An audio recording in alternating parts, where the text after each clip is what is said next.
I'm a doctor in a local hospital in a small town, and I've had plenty of patients in my years of working there. But rather recently, I had these two patients who were quite fascinating. One of which was a woman named Emma, who feared for her life and had a hard time sleeping, which is very common in a hospital. The other was a man named James, who had abnormally long dreams.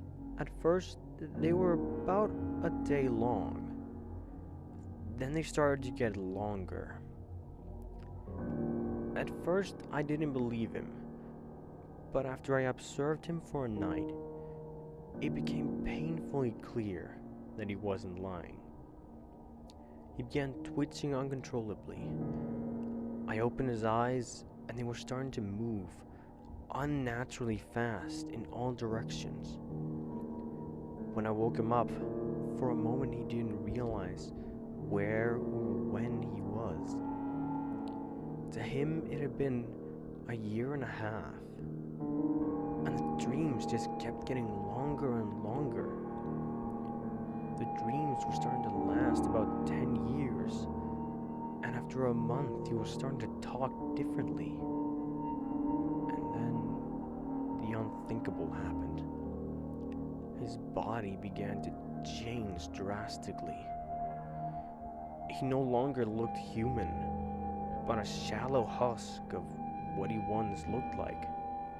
His now bald head, bulging eyes became as white as his pale skin, with the only color of his veins.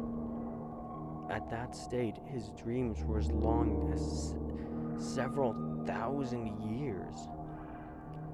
His last words to me were, "Doctor, I'm scared. If these dreams keep getting longer, perhaps one day they will never end. And then what will happen to me? What will happen to the man who wakes up from an endless dream?" I stayed with him the entire night, fearing for what would happen if he got his endless dream. As the first ray of sun cast upon his pale skin, his body began to shatter into a million pieces. Only fragments of him remained. It seems like he got his endless dreams. Several days later, Emma was starting to sleep soundly and talked about having longer dreams.